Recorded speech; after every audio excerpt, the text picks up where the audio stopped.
Buenas noches, bienvenidos, esto es Recalculando. Quiero arrancar el programa del día de hoy preguntándole y preguntándome, y preguntándole también a todos aquí, ¿qué pasaría si nuestra única misión en la vida, nuestro único objetivo, fuese quizás recordar una historia, recordar una novela, recordar un cuento, recordar una obra literaria, recordarlo oración por oración, palabra por palabra, letra por letra? Le pregunto si no sería acaso una de las formas que puede adoptar la rebeldía en un contexto como el que vivimos en forma cotidiana, si acaso no sería también una especie de barrera contra el olvido, pero sobre todas las cosas en esta noche, una barrera contra aquellos que pretenden hacernos olvidar. Mire, los antiguos decían, y yo se lo digo hoy, repitiendo, reiterando aquello que se viene transmitiendo de generación en generación, que quien controla el pasado, controla el futuro. Pero también decían que quien controla el presente termina controlando muchas veces el pasado. Es lógico, es un razonamiento que quizás admite una segunda lectura. Esto es, aquel que tiene las herramientas, que conoce, que hace memoria, que tiene el registro histórico de lo que pasó, es muy probable que pueda advertir aquello que se nos viene de frente, aquello que uno reconoce vagamente en lo que es un futuro cercano.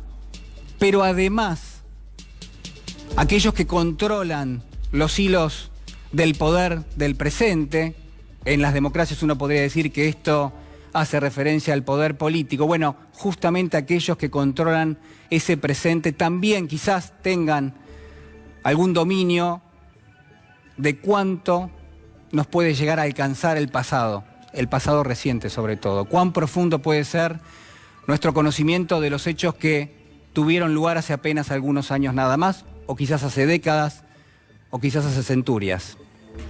Lo que quiero decirle en esta noche, donde me voy a referir a una historia muy particular, es que existe, para compartir, para que lo analicemos juntos, una referencia importantísima. Yo voy a compartir con usted una historia donde el punto central, aquello que gravita con fuerza, tiene que ver con quemar los libros. Tiene que ver también con los libros, no ya como un objeto en sí mismo, sino como aquello que hace referencia a la memoria colectiva, aquello que reúne lo que son los datos de la cultura, que registran históricamente cuáles han sido los sucesos. Pero además los libros, en tanto y en cuanto han sido durante centurias realmente el soporte para que el conocimiento pase de una generación a otra. Y está claro que en esta historia que yo le voy a estar contando esta noche, la quema de los libros tiene quien se encargue de ellos. Estoy hablando de una brigada incendiaria, una especie de Gestapo, en todo caso, del fuego. Y usted ya seguramente se prefigura de quién estoy hablando. Estoy hablando de Ray Bradbury, estoy hablando de su Fahrenheit 451. Claro, 451 grados Fahrenheit es la temperatura a la cual arde el papel. Y ha sido históricamente el santo y seña de esta novela universalmente conocida, de este fenómeno que es Fahrenheit 451, donde está planteado la lucha del poder político para socavarle el poder a la cultura, pero sobre todas las cosas para callar lo que son las voces del debate.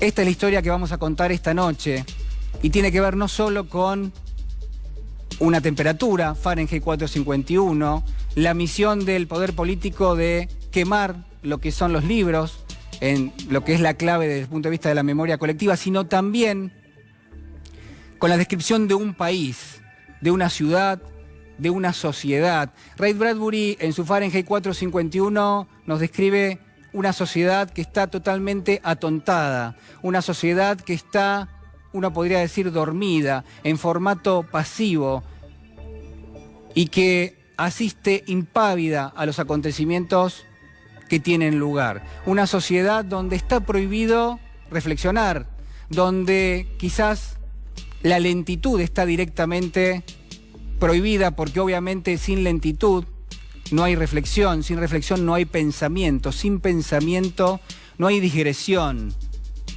no hay reacción. Estamos asistiendo a una historia donde las casas están llenas de pantallas en las paredes, donde se pelea por concitar la atención de quienes viven en esos hogares, donde muchos de ellos están bajo los efectos de los fármacos, pero donde se persigue a aquel que quiere pensar, que quiere reflexionar, que quiere leer y que tiene libros. Y en ese contexto, en estas brigadas incendiarias, nosotros asistimos también a nuestro protagonista en la historia. Se llama Guy Montag y es un bombero. Se dedica a prender fuego libros en esta sociedad del futuro. Y también lo que hay que marcarles es que lo vamos a abordar en un momento muy especial. La historia cuenta el momento exacto en el que el señor Montag, este bombero que se dedica a prender fuego los libros, reflexiona y lo hace reflexionar un hecho en particular, lo hace reflexionar un encuentro. Él prácticamente hace lo que venía haciendo todos los días, acude ante lo que son las llamadas de las alertas, las alarmas, y cuando llega a una propiedad, claro, la misión era prender fuego toda una biblioteca.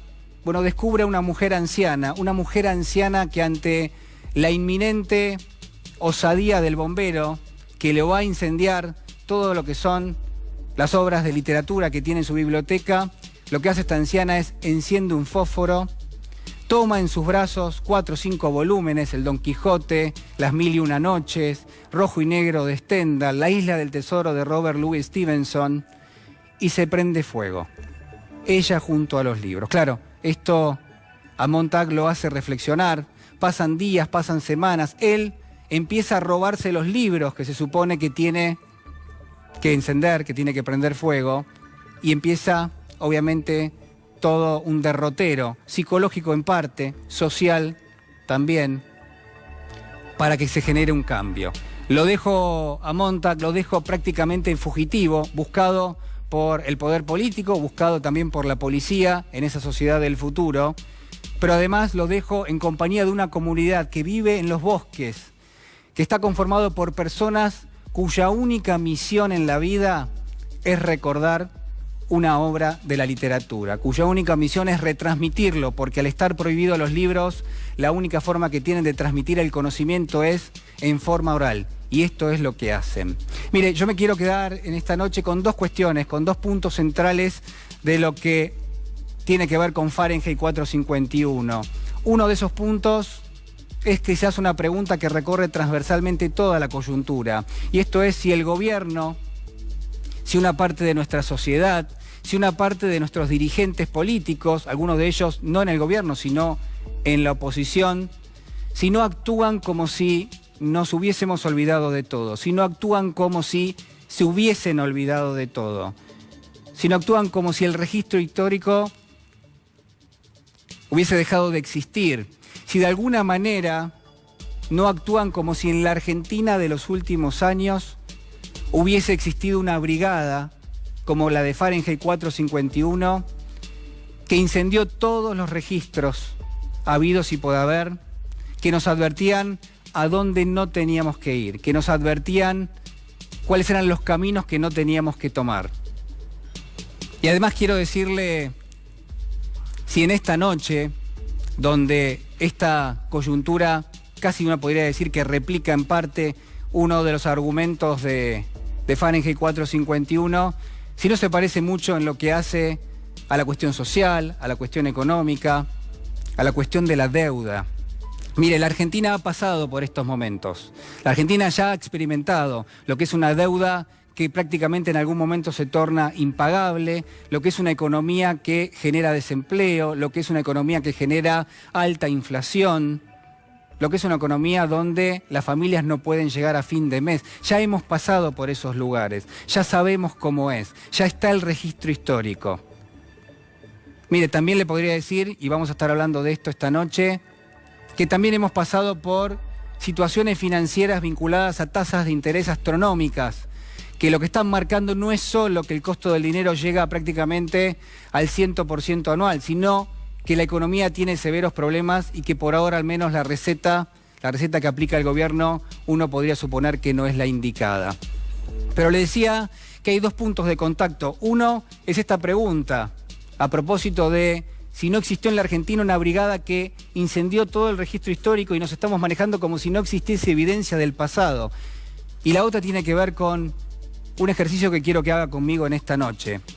Piense usted si este gobierno no llegó al poder prometiendo cuestiones que son de alguna manera esenciales para la vida de los argentinos, prometiendo que se iba a terminar la pobreza, pobreza cero, prometiendo que se iba a controlar la inflación, prometiendo unir a los argentinos. Si este gobierno de alguna manera no dibujó en la campaña un terreno que quizás en algún momento imaginó Tomás Moro y que se llama utopía, si no prometió utopías. Y lo que quiero preguntarle en esta noche es si no estamos asistiendo a un gobierno que ahora lo que promete son distopías, un futuro que no solo no es bueno, sino que seguramente va a ser mucho peor que el que tenemos en la actualidad. Una distopía como lo es Fahrenheit 451, un mundo que es mejor que no llegue, un mundo en el que uno quisiera mirar sencillamente para otro lado. Mire, yo quiero plantearle en esta noche si el gobierno nos está manejando en algún punto con el beneficio de la duda de un sector de la sociedad. Si de alguna manera esta coyuntura que tenemos no está describiendo cierta orfandad en materia de entendimiento, cierta penumbra en materia de expectativa. Y sobre todas las cosas, quiero mencionarle aquello que forma parte de los elementos que hemos expuesto aquí durante los últimos minutos. Los errores, los fracasos, los registros históricos, la memoria y aquello que en algún momento el propio Ray Bradbury le hace decir a su personaje principal, a Guy Montag, ese bombero que se dedicaba a incendiarlo todo, cuando en un minuto de reflexión, en esas noches con las horas muertas en las que solía pensar, le hizo decir que alguien tiene que pasar por la vida y tiene que dejar algo detrás. Tiene que dejar algo, un libro, un hijo, un cuadro, una casa, una pared, un par de zapatos, acaso todo un jardín o quizás solamente un árbol. ¿Para qué? Para que aquel que viene detrás en algún momento se acerque a alguna de estas cosas, se acerque a un libro, se acerque a un cuadro, se acerque a un árbol y lo toque de una forma distinta. Mire, yo quiero preguntarle en esta noche si podremos dejarle un país distinto a aquel que viene detrás, pero sobre todas las cosas quiero preguntarle si a usted le parece que vamos a tener la memoria suficiente para hacerlo.